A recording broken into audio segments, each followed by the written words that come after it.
We can all picture the platonic ideal of a D&D campaign. A long, interconnected story, PCs that go all the way from level 1 to 20, and a big bad that every quest points towards, and we face him at the end. But like any platonic ideal, this is often not how reality ends up looking, and perhaps it's not how it should look most of the time either. This Gold Star campaign experience is definitely worth pursuing at least once in your D&D career, but there are as many ways to tell a story in D&D as there are players of D&D.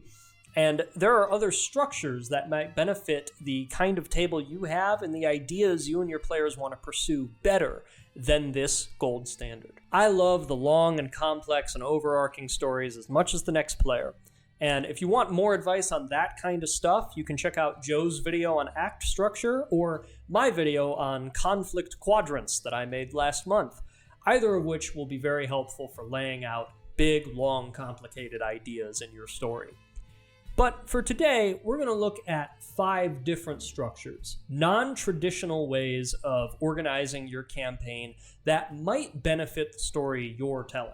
Maybe you have an unreliable schedule, maybe you don't want to commit to just one genre or tone for so long, maybe you have a bunch of players that you want to play with that can't all be there at the same time or all of different skill levels. Or maybe you just want to try something new. Either way, I hope one of these 5 ideas can befit your next campaign and be something to shake things up and try something new at your table. Number 1 is the Anthology campaign. Want to run a campaign but only really have time to do one-shots every once in a while? Well, here you go. Run a series of one-shots that are interconnected by some sort of theme or bigger picture. This kind of structure to your campaign is perfect for new and experienced players alike. For new players, it gives them a chance to pop in just for a night to see if they like the campaign and kind of get their toes wet. I don't want to say toes wet. It's a fine expression to use for what I was trying to say, but it's so gross. It's just such a gross expression. Feet, because people say feet wet. That's what it is. I said toes wet. That's why it sounded so vile. You can leave that in if you want, I guess. I don't know, but I'm gonna retake it. It's probably funny, but I'm gonna retake it. All right. It's this one section that's just gonna murder me, and then the rest will be fine. That's what I'm gonna tell myself. It's also much more lenient on people with busy lives. Not only can you as the DM hold your campaign together with less frequent scheduling, it can also be held down with less frequent party composition as well. Since it's a new cast of characters every week, you can bring in that new player or that friend from out of town and let them try something out for a session. And that regular that has to miss will be a lot easier to write out in an anthology than they would in a long-form campaign, where you sort of have to pluck them out of the story for some reason and risk breaking immersion. You can even change DMs if you want for a structure like this. You just agree upon some sort of broad sketch of what you're going to be doing, and everybody makes a session, and you just run them whenever you can. So what makes this a campaign structure and not just a series of one-shots? Well, that would be your theme. Something that's going to give everything a sense of cohesion and purpose, something that's going to let players weave in and out and only experience a couple if they want, but also give those players who are there for most or all of them some sort of unified experience that rewards them with Easter eggs or small interconnections, if you like. For an anthology, you're not going to want to think of a story so much as you're going to want to think of a container that you can put stories in. Perhaps your anthology campaign is an adventure through the 9 hells, 9 episodes, a new group in each one. Or it's about mercenaries in a city, and every week you play as a new mercenary group in a new district fighting some sort of new threat. My most recent anthology campaign was centered around old ones. Every night there was a brand new eldritch horror that a brand new group, both new PCs and new players, were going to go ahead and face down. And they were anywhere from level 3 to 13, just depending on what that particular session called for. Horror, in particular, works really well in an anthology. Part of the fun of shows like The Twilight Zone or Black Mirror is that the concept of plot armor is arbitrary. We don't really know who's going to make it to the next episode, so who's to say how the rest of this episode ends up? That means you as the DM in a horror anthology might feel at more liberty to take big swings and throw your party into nearly impossible situations in a way that you might not want to in a long-form campaign. I find this not only a fun structure to play with, but a perfect middle ground for people who can't play super consistently. You're getting the perks of a unified story and rewarding players that are able to show up consistently, but you also have a little bit more of a lax structure, and you have the fun of trying out new ideas every night, just throwing things at the wall and seeing what works and what doesn't in a way that might feel riskier in a longer campaign. So if you have a very busy life and can't make your way through a 2-year-long campaign, or you just want to clean out the cache of a bunch of ideas that you haven't been able to try yet, the Anthology might be right for you. Number 2 is an Episodic Journey, a campaign that is less focused on a big bad and an overarching plot and more focused on the soup du jour, the conflict of the week that your party is facing, and what new adventures we can throw them in every night. Now, before the old heads come for me, yes, I understand that a looser, more episodic campaign was basically just the default structure for decades of D&D. But I do think newer players, myself included, could use a reminder of the perks of this structure. This is not just the old way it was done before we thought of big bads like Strahd. This is a legitimate structure that might end up proving more beneficial to the table and the story you have. Unlike our Anthology campaign, we're probably going to be focused on the same PCs and in roughly the same setting from night to night, but we're not going to worry so much about interconnectivity in a way that we would worry about in a longer campaign. We're just going to have new adventures. No big bad, no worrying about how we get from one to the next, unless those things sound fun and come up organically. Our PCs then might be guild members that get new assignments every once in a while, or a traveling band of mercenaries that pop into a new town every session and help them with whatever they're dealing with. With this structure, your campaign can have all the advantages of a TV show. Less Breaking Bad TV show and more Columbo TV show. We can start and end our conflict every session, or every few sessions if we want to do a longer arc. We have the advantage of testing out new subgenres and new settings and new PCs every night.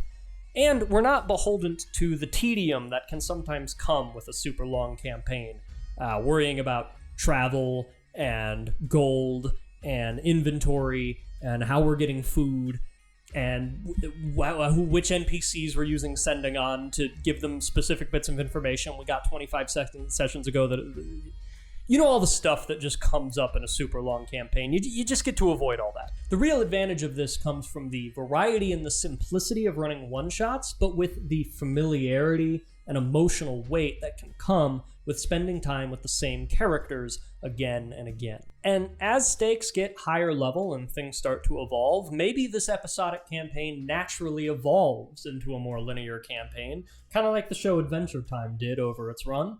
And that's totally okay, as long as it happens and you're all down to do it and it sounds fun. Oftentimes, spending time with characters in a more casual setting makes the eventual turn to a dramatic conclusion all the more heavy and satisfying and vulnerable feeling in a way, because you've truly seen these characters in the lightest and the darkest of moments. So if the 1 to 3 year big bad campaign format sounds tedious, overwhelming, or just plain too time consuming for you, a structure like this might have great advantage.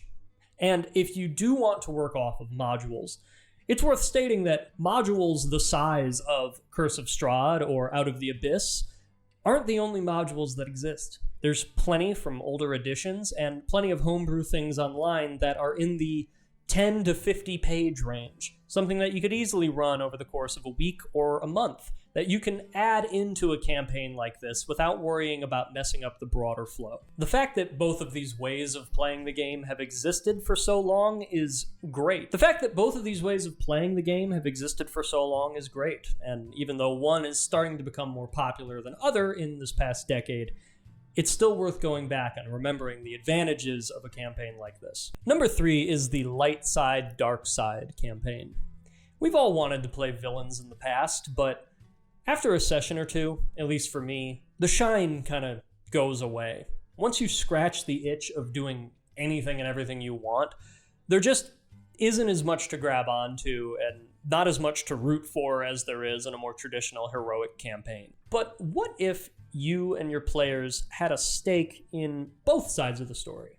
You were controlling the heroes and the villains, and whenever they intersected, you had the complex and fulfilling emotional experience of rooting for both sides. This campaign structure is basically taken straight from Sonic Adventure 2. Make of that what you will. We have two parties that are overlapping, doing things at the same time, occasionally running into each other, seeking the same goals but for different reasons. And by the end of our campaign, they both come together in some big climactic finale, where perhaps they're facing each other, or perhaps they're unified against an even greater threat. As a kid, I thought it was so cool to see the sides overlap and to feel sympathetic to all 6 of the characters, because when they ended up in conflict, I felt like I wanted both of them to win, and both of them to not at the same time. I basically was having The Last of Us Part 2 experience as a 6-year-old playing Sonic. They did it first, what can I say? Now, unlike our first 2 examples, this is pretty involved. I mean, one of the main challenges would be keeping chronology in check, and I would strongly recommend a calendar and a world map for that. One of the other challenges would be how they cross over. Is this 2 separate groups that you're both DMing? Or are players playing one person on each side, and then when they cross over, they need to be both?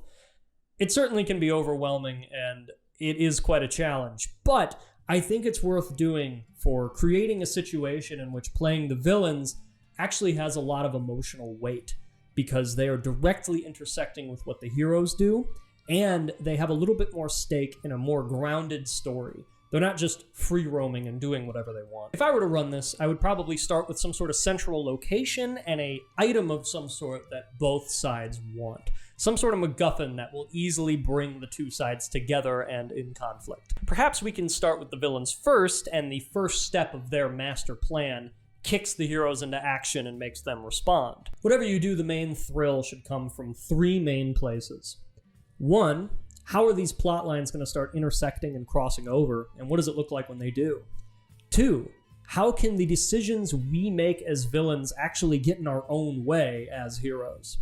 And 3, are there going to be any climactic moments where people actually change sides, or something devastating happens to both of them, causing the entire campaign to shift focus? If you have a lot of people to DM for, or you just really want to run something kind of cerebral and higher level than usual, this might be a very fun thing to do. It's definitely something I would love to do. And, if you do it right, you just might blow 6-year-old Mark's mind. Number 4 is the Shot Interludes campaign. This is sort of a combination of 1 and 2. You have a campaign that has more of a through line, but you split it up into concise arcs that you can do interludes in between. And these can be one-shots that serve as a sort of prologue of events to come, or a different perspective on something that the party is about to cross into. This is an idea inspired by something Joe did to me when I was playing in one of his campaigns years ago. We were in a mega dungeon that had been overtaken by a lich, and we accessed some part of the dungeon that allowed us to peer into the past, to learn more about him and the people he affected. But instead of monologuing through that, explaining what we saw, or giving us some sort of document to keep everything together, Joe actually handed us character sheets. And he said, next week, we're going to be doing a canonical one-shot. You're playing as these people, and you're going to be reliving their memory. And that's what we did. We went through the session, and the randomness of the dice and some of our own decisions affected a few things, but at the end of the day, we came back to our main PCs, and what had just happened was now canon. It was part of the past and part of the same story of the campaign, and we went forward with that knowledge. This is, I'll dare to say it, cool as hell. It has stuck with me ever since, and I've always loved the idea of running a campaign where these sort of interludes are planned in between arcs, or having them ready for whenever a player needs to miss or scheduling gets messed up or something, as a way to keep participating in the story, just from a different angle. Perhaps your one-shots are shrouded in mystery. You leave your players wondering what it could possibly have to do with the arc you're coming into. Or perhaps you have them make very high-level characters and have a bunch of fun, only to reveal at the end that these are now villains, and your players are going to have to fight the very characters they made. As a DM, this kind of structure also has the chance of just giving you a little bit of a break. Maybe you don't have the next chunk of the long-form campaign figured out, and maybe you don't even know how this one-shot's going to factor into stuff yet, but it gives you a chance to just sort of zoom out, try something else, throw some ideas at the wall and see what sticks. Perhaps you can even pass the reins to one of your players to DM these interludes. You can collaborate with them about what the story is going to contain, but at the end of the day, you're giving that power to them, letting them collaborate in a way far beyond what already normally happens in the very collaborative game of D&D. This structure is a great way to kind of have your cake and eat it too. You're getting a long-form campaign, but you're also getting these interludes to try out new ideas, to take a break from it, to mess with different party comps and levels, and perhaps even DMs, and give yourself a chance to play. So if you do want to run the platonic ideal of D&D, but you just want something to break it up and make it less daunting, this might be the ideal structure for you. And finally, number 5, we have the non-chronological flashbacks. This is going to be the weirdest one, but have any of you seen that anime called Bakano? Okay, so like a bunch of people get on a train, and there's like 30 characters, and they're all from different gangs and different countries sometimes. But there's also like 300 years of lore from before the train, and there's like 70 or 80 years of lore after the train. But we're mostly on the train for like the present timeline. But that's only the present timeline half of the show, because we're also cutting between flashbacks and sometimes flash forwards that tell us more about the context of these characters, how they ended up on the train to begin with. And there's kind of a central plot here about like the gangs and fighting for power and territory, but it's also kind of about like searching for the elixir of immortality.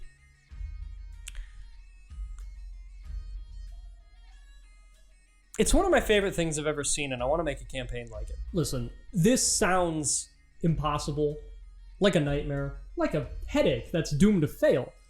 But if you've seen the show, and I please ask that you do at some point if it sounds interesting at all, something like this is just too fun, too lightning in a bottle, too hardly contained chaos for me to not want to at least try it. Perhaps we can have our players make multiple PCs from the offset and start as one but be prepared to slot into others. Or perhaps we have them just make one, but we establish from the beginning that this is going to be a high-death campaign, and it's very likely that their PC will die, and they will slip into the perspective of one of the NPCs that was formerly in the ensemble. And to hold all of the madness together, we can have a central location, like the train, that most of the characters are going to end up in, and a central item, like the elixir of immortality, that a lot of them are pursuing for one reason or another. I think it would also help to have a timeline of fixed events, things that just aren't going to get messed with by the randomness of the dice, so that there's something to cling on to no matter what perspective you've hopped into and where on the timeline you end up. I've never run something like this, but I just really, really want to. My current idea is to put a very powerful artifact at the base layer of a very elaborate and complicated mega tomb, and have all of the characters that are there know about it and be pursuing it for one reason or another, but to have many secondary objectives and secondary purposes and relationships with one another, and have all of those things intersect as the party gets deeper and deeper in. We're going to do most of our sessions in the tomb, but we can do brief interludes, or perhaps even one-shot interludes, like in our last example, to things that happened in the past, to show us how these groups got to this tomb in the first place, and who they were before they ended up here. And at some point, we can even build up to a flashback thousands of years in the past, to when the people currently entombed here were still alive. And we can learn about the things they did that perhaps none of the characters entering the tomb knew about, until they were already in too deep. If anyone ever ran something like this, I think it would probably be the hardest campaign they ever ran. I think you need a dedicated note taker. I think you need a master doc. You need a calendar. You need a wiki. You need a mad scientist DM that's willing to Pepe Sylvia a bunch of ideas together. I can't even tell you if this would work, but I really want to believe that it could. And hey, if you're getting tired of doing normal, standard, by-the-book D&D, this certainly is something different. So there you have it. 5 campaign structures that I have either given a go before or want to give a go at someday. Things to shake things up between my normal long-form, year-long campaigns involving the same PCs going on big epic adventures. Let me know if there's any other weird structures you or your DM have tried out at the table. Things that really shake up the standard expectations and ended up proving to be very fun and beneficial to the story in a way that you didn't expect. I'd be happy to read through those and see whatever else you might think down in the comments, and I will be back next month with another weird take.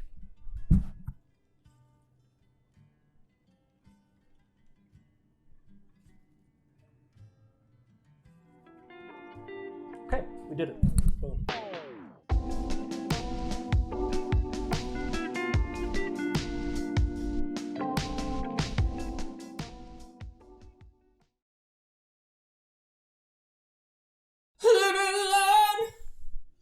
Hanging on the edge of tomorrow. Okay, sorry about that. You can leave that in.